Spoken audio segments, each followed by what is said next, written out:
Two children were crying in a crowded restaurant.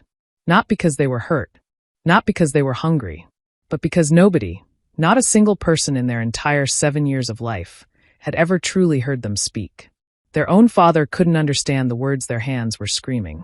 Until one waitress looked down, saw what everyone else had missed, and did something that would change for lives forever. This is a story about the loudest silence you've never heard, and how one moment of bravery can break through years of loneliness. Stay with me, because what happens next will restore your faith in the power of human connection. Welcome to Voice of Granny. While you are here, please hit the subscribe button and comment your view on the story and where you're watching from. Let me tell you a story about 3 people whose lives changed in a single moment.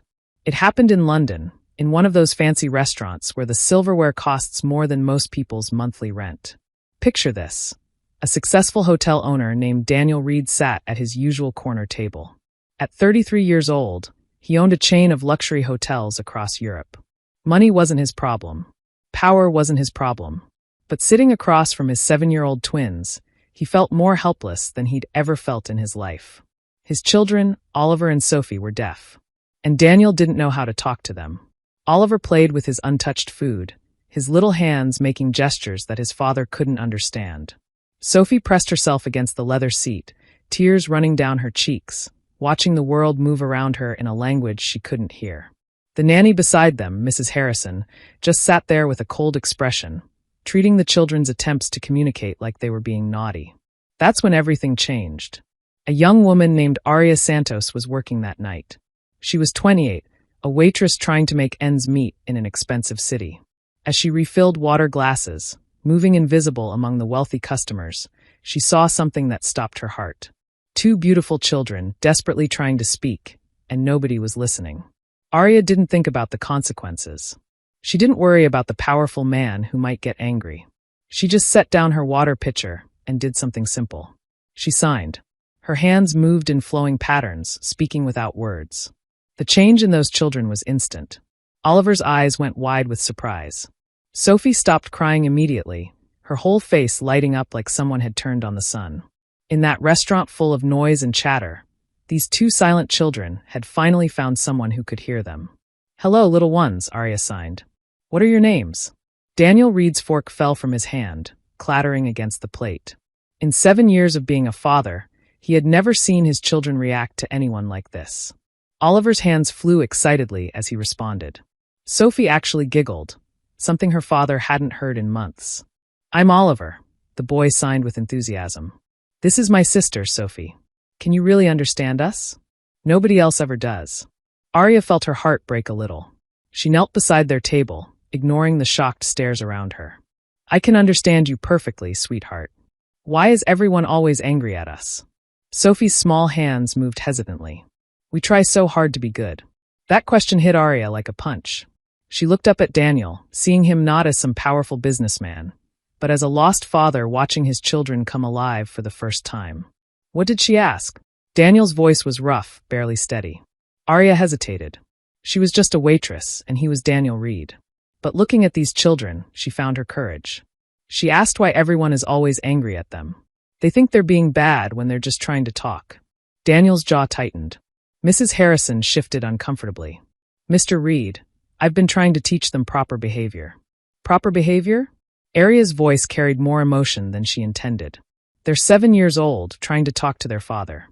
There's nothing wrong about that." The restaurant went silent. Every eye turned to the young waitress who had just challenged one of London's wealthiest men. Aria realized her mistake too late. She started to stand, to apologize, to disappear. But Daniel's hand caught her wrist. Not hard, not threatening, but urgent. "Don't," he said quietly. "Don't stop talking to them." Oliver tugged on Aria's apron, his hands moving rapidly. "Please don't leave. Nobody ever talks to us like this. Daddy tries, but he doesn't know how." Sophie signed something that made Aria's eyes fill with tears. "Are you going to leave us too?" "Everyone always leaves." "I'm not going anywhere right now," Aria signed back. Then she looked at Daniel. "They want to tell you about their day." Oliver learned a new word in reading class. Sophie drew a picture of a butterfly. Daniel stared at her like she'd just spoken a foreign language. They want to tell me about their day?" "They always want to tell you about their day," Aria said gently. "They just haven't had anyone to help them." For a moment, this powerful man looked completely lost. Then something shifted in his expression. "Mrs. Harrison," he said without looking at the nanny, "you're dismissed. Permanently." The woman sputtered, but Daniel wasn't listening. His eyes were on his children, who were chattering excitedly in sign language, their faces more animated than they'd been in months. "What's your name?" he asked Arya. "Arya Santos." "Arya." He said it carefully, like he was testing how it felt. "How do you know sign language?" The question she'd been dreading. Arya's throat tightened. "I learned it from my little brother. He was deaf. He died 7 years ago." The words came out flat. It was the only way she could say them without breaking. Daniel's expression softened. "I'm sorry." Sophie tugged on Arya's sleeve, signing something that made her smile despite the painful memories. "She wants to know if you'll teach her daddy how to talk with his hands," Arya translated. "Would you?" The question came out rougher than Daniel intended. "Teach me." Arya looked at him, really looked. Beneath the expensive suit and powerful reputation, she saw a man who loved his children desperately, but had no idea how to reach them. "It's not easy," she warned. "It takes time and patience. I have both when it comes to my children." Against every instinct telling her to run, Arya found herself nodding. "Okay, I can teach you." And that's how it started. A chance meeting in a crowded restaurant. A waitress who knew how to listen. A father desperate to connect. And 2 children who just wanted to be heard. None of them knew it yet, but their lives would never be the same. The next morning, Arya woke up in Daniel Reed's guest room, temporarily disoriented. The room was bigger than her entire apartment. Sunlight streamed through massive windows overlooking gardens that looked like something from a magazine. A soft knock interrupted her thoughts. She expected a housekeeper, but Daniel himself appeared in the doorway, carrying a breakfast tray. He'd changed from his business suit into jeans and a simple sweater.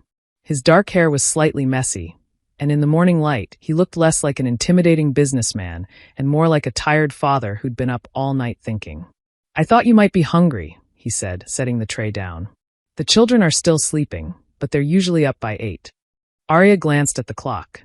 7:30 in the morning. "You didn't have to bring me breakfast." "I wanted to talk to you," he said, moving to the window. "About yesterday. About what happens next." Arya sat up, suddenly aware she was wearing an oversized t-shirt and her hair was a mess. "What do you mean?" Daniel turned to face her, his blue eyes studying her carefully. "My children haven't smiled in months. Yesterday, they couldn't stop laughing. They slept through the night without nightmares for the first time in weeks." He paused. "I need you to stay. Stay. Move in. Become their teacher, their caregiver, their voice. I'll pay you more than you can imagine. You'll have your own space, complete privacy, everything you need. And in return, you give them what I can't." His voice cracked slightly. "Understanding. Connection. Love." Arya stared at him, seeing the desperation he was trying to hide. "This isn't just about the children, is it?" Daniel's jaw tightened. "What do you mean?" "You're scared. Not of business rivals or financial problems. You're scared of your own children because you don't know how to reach them." The accuracy of her words hit him hard. "Is that so wrong? They're the most important people in my world, and I'm failing them every single day." "You're not failing them. You're just lost." Arya's voice softened. "But hiring me to fix your relationship isn't the answer. You have to do the work yourself. Then help me do the work." It wasn't a command. It was a plea. Arya thought of Oliver's excited hands telling stories nobody understood. Of Sophie's tears when she thought nobody was listening. "I can't live here permanently," she said finally. "But I can help you learn sign language. Really learn it. And I can work with the children, help them understand that being deaf isn't something to be ashamed of." "What do you need?" "Time, patience, and a promise that you won't give up when it gets hard." Daniel stepped closer. "I don't give up on things that matter to me." The intensity in his voice made her shiver. A crash from downstairs broke the moment, followed by excited voices. Daniel immediately tensed, but Arya smiled. "That's just the children." They found Oliver and Sophie in the kitchen, covered in flour, attempting to make pancakes with the confused help of Maria, the housekeeper. Both children froze when they saw their father, their expressions shifting from joy to worry. "We wanted to make breakfast for Arya," Sophie signed hesitantly. "Are we in trouble?"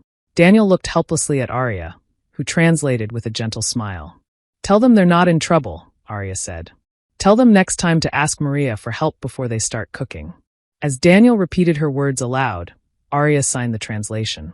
Both children's faces lit up with relief and excitement. "Daddy, are you learning our language?" Oliver signed eagerly. "He's trying," Arya translated.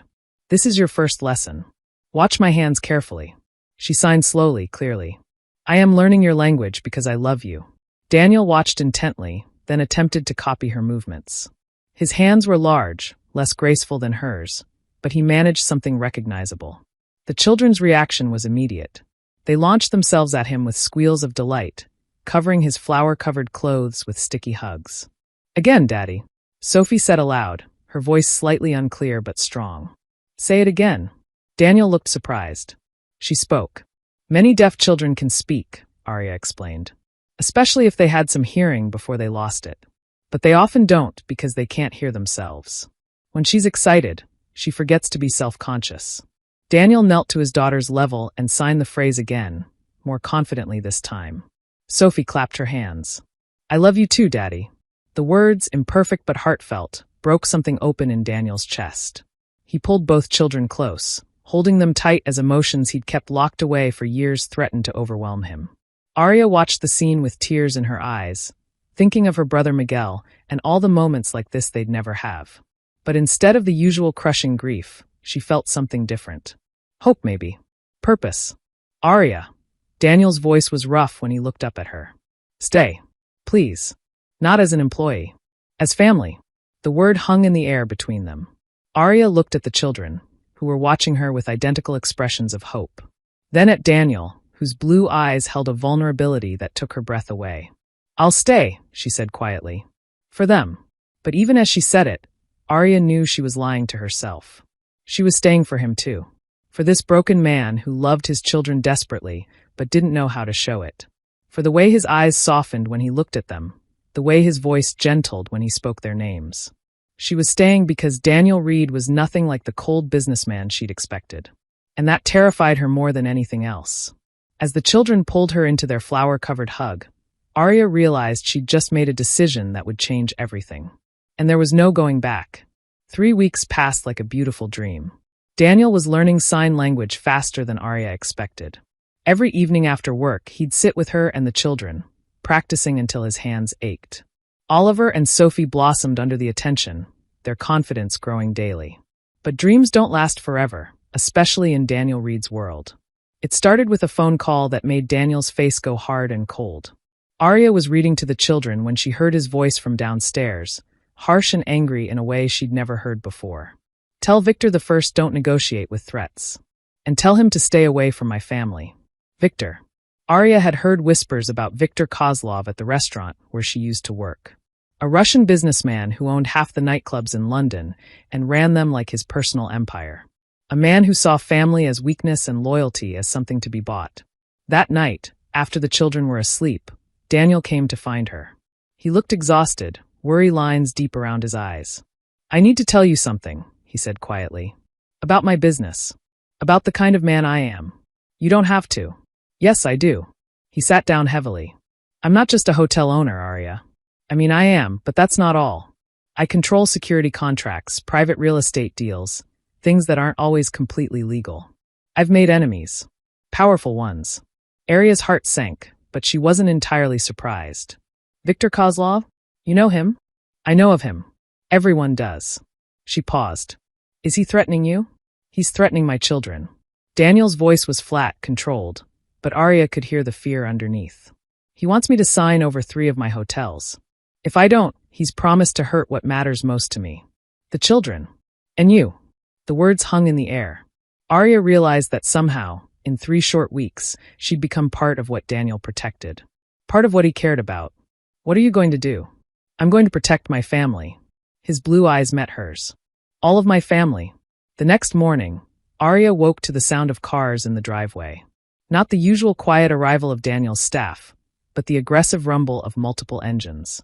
She went to the window and her blood ran cold. Black SUVs surrounded the house. Men in dark suits were positioning themselves around the property. Arya ran to the children's rooms. Oliver and Sophie were still sleeping peacefully, unaware of the danger outside. She gently shook them awake. "Listen to me carefully," she signed. "We need to play a quiet game right now. Stay close to me and do exactly what I say. The fear in her hands must have shown because both children nodded seriously, their eyes wide. Downstairs, Arya could hear voices. Daniel's, calm and controlled. And another voice, heavily accented and cruel. You've become soft, Reed. Weak. This is what happens when a man cares about something. It makes him vulnerable. Get out of my house, Victor. Not until you sign the contracts. Or perhaps I should have a conversation with your children. I'm sure they'd be very persuasive. Arya's heart hammered. She looked around Oliver's room desperately, trying to think. The panic room. Daniel had mentioned it once, behind the bookshelf in his office downstairs. She signed quickly to the children. We're going to go downstairs very quietly. If I tell you to run, you go to your father's office and hide. Understand? Both children nodded, fear clear on their faces but trust in their eyes. They made it halfway down the stairs when Arya heard gunshots. Not many, just 2 sharp cracks that made her freeze. Then silence, which was somehow worse. She pushed the children behind her, her mind racing. Then she made a decision that she'd question for the rest of her life. Stepping into view with both children behind her, Arya called out, "Mr. Kozlov, I think you're looking for us." Every head turned toward her. Daniel's face went white with fury and terror. "Arya, get them out of here. Now!" "I'm afraid she can't do that," Kozlov said, his dead eyes lighting up with satisfaction. "Bring them here, girl." Arya's hands moved behind her back, signing rapidly. "When I say run, you go to the panic room. Don't look back. Don't wait for me. We won't leave you," Sophie signed back. "You will, because that's how you keep your daddy safe." Arya walked forward slowly, the children beside her. She could see Daniel preparing to move, his whole body coiled like a spring. The other men had their attention divided. "That's far enough," Kozlov said. "Children, come here. Run." Arya shouted, then threw herself sideways. Everything happened at once. Daniel moved like lightning, his fist connecting with the nearest man's jaw. His security team burst through the doors. Arya hit the ground hard, scrambling toward the children who were frozen in terror. "Go! Now!" she signed desperately. Oliver grabbed his sister's hand and they ran, disappearing toward Daniel's office as chaos erupted around them. Arya tried to follow, but someone grabbed her ankle, dragging her back. She kicked and screamed, fighting with everything she had. "Let her go!" Daniel's voice cut through the noise, deadly and cold. "Or what, Reed?" "You'll." The punch Daniel threw was savage, fueled by fear and rage. Kozlov went down hard and didn't get up. "Anyone else?" Daniel asked quietly, looking at the other men. Nobody moved. Within minutes, Kozlov and his men were being dragged out by Daniel's security. The house was secure, but Arya was shaking so hard she couldn't stand. Daniel pulled her into his arms, holding her tight. "You're okay. I've got you." "The children," she gasped. "Are they safe?" Samuel's checking the panic room now. A moment later, Samuel appeared with 2 terrified but unharmed children. They ran to Arya and Daniel, who caught them both, holding on like they'd never let go. And in that moment, covered in fear and relief, something shifted between Daniel and Arya. They'd become a family in the truest sense. And neither of them was letting go. The house felt different after that day. Safer, somehow, but also more fragile. Daniel doubled the security, but Arya knew that wasn't what had really changed. What changed was that they'd all faced the worst possible scenario and survived it together. Late that night, after the children were finally asleep, Daniel found Arya sitting in the garden. The London sky was dark, but the garden lights cast everything in a soft glow. "Can't sleep?" he asked, sitting beside her on the bench. "Every time I close my eyes, I see it all again." Arya's voice was quiet. "I keep thinking, what if I'd made the wrong choice? What if the children had been hurt because of me? You saved them." Daniel's voice was fierce. "You were incredibly brave." "I was terrified." "Bravery isn't the absence of fear, Arya.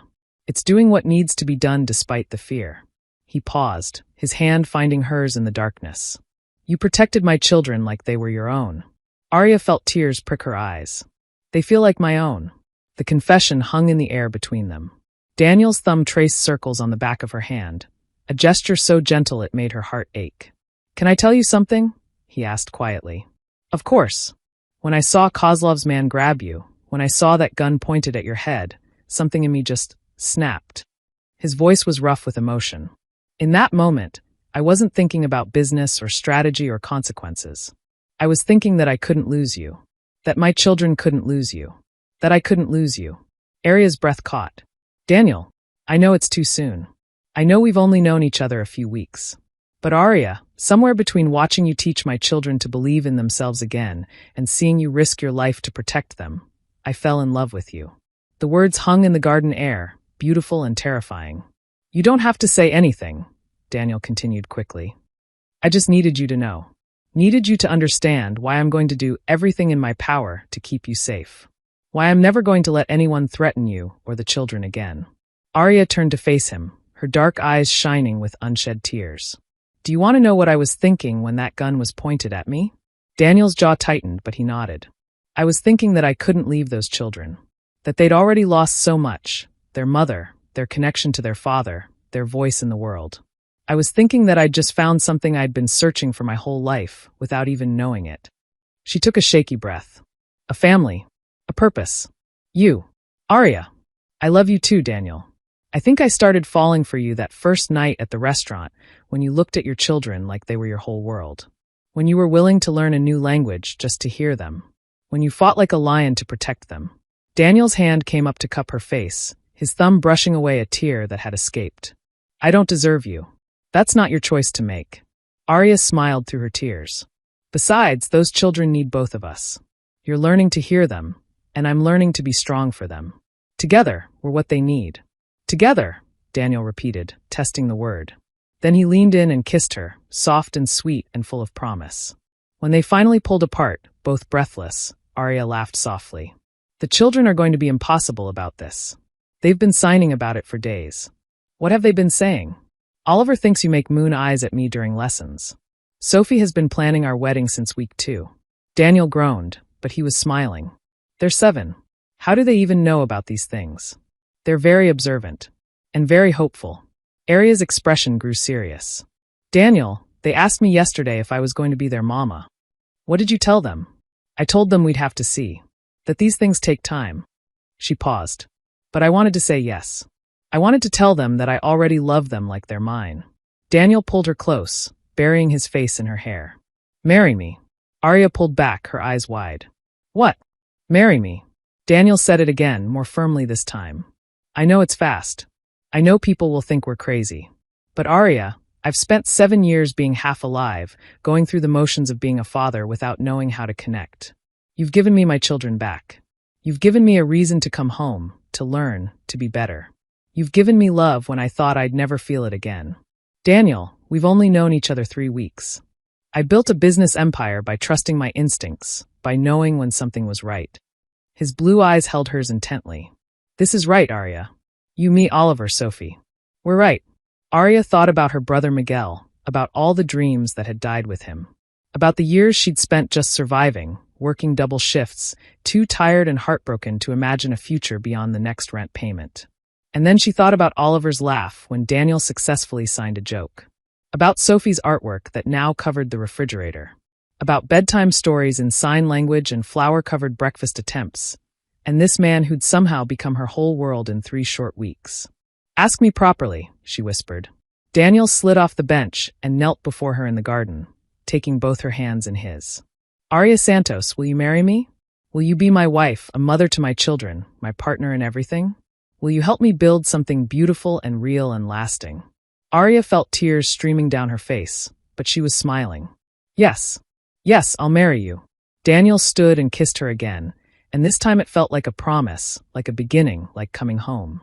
From an upstairs window, 2 small faces watched with matching grins before scampering back to bed, already planning what they'd sign to their new mama in the morning.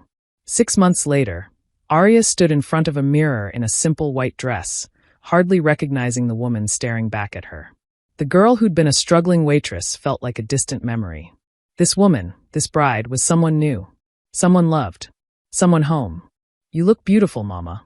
Sophie's small hands moved gracefully. The 7-year-old had become remarkably expressive, her confidence growing daily.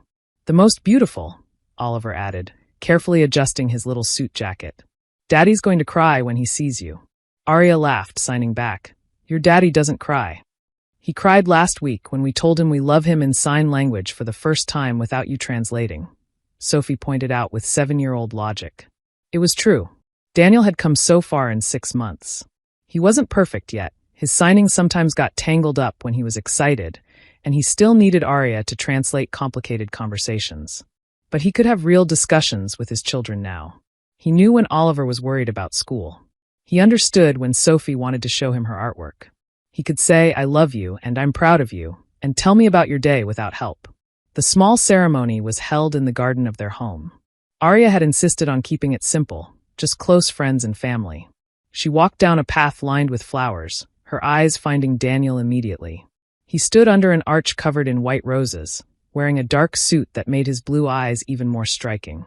But it was his expression that made her breath catch, pure love, pure joy, pure certainty. Oliver and Sophie walked ahead of her, carefully carrying small baskets of flower petals, signing to each other excitedly. When they reached Daniel, both children took their positions beside him, their faces glowing with happiness. The ceremony was short. The officiant spoke the traditional words, but halfway through, Daniel did something unexpected. He began to sign his vows as he spoke them aloud.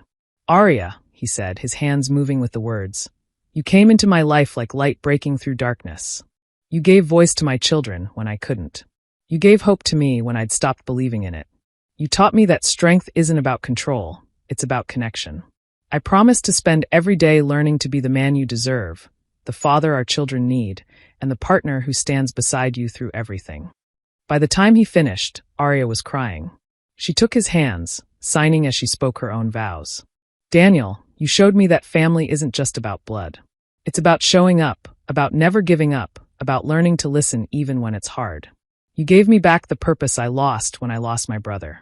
You gave me 2 beautiful children who've taught me what unconditional love really means. I promise to stand beside you, to help you hear the voices that matter most, and to build a life with you that's filled with laughter and understanding and love. I now pronounce you husband and wife," the officiant said with a smile. Daniel's kiss was gentle and reverent, full of promises for their future.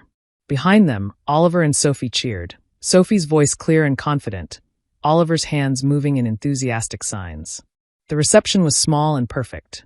Arya watched Daniel teaching Maria, the housekeeper, basic sign language while the children supervised with serious expressions. She saw Samuel, Daniel's head of security, practicing the alphabet with Sophie, who corrected his hand positions with patient determination. Happy. Daniel appeared beside her, his arms slipping around her waist. "Terrifyingly happy," Arya admitted. "Is that normal? I think when happiness is this big, it's natural to be a little scared of losing it." He pulled her closer. "But we're not going to lose it, Arya. We're going to protect it with everything we have." Oliver tugged on Daniel's jacket, signing quickly. "Daddy, can we tell everyone the surprise now?" "What surprise?" Arya asked, looking between her new husband and stepchildren suspiciously. Daniel knelt down to the children's level. "Should we tell Mama?" Both children nodded enthusiastically. "We're going to the seaside," Sophie signed excitedly. "For 2 whole weeks. Just our family. We've been planning it for a month," Oliver added. "We wanted to surprise you." Arya felt her eyes fill with tears again. "You've been planning a family vacation?"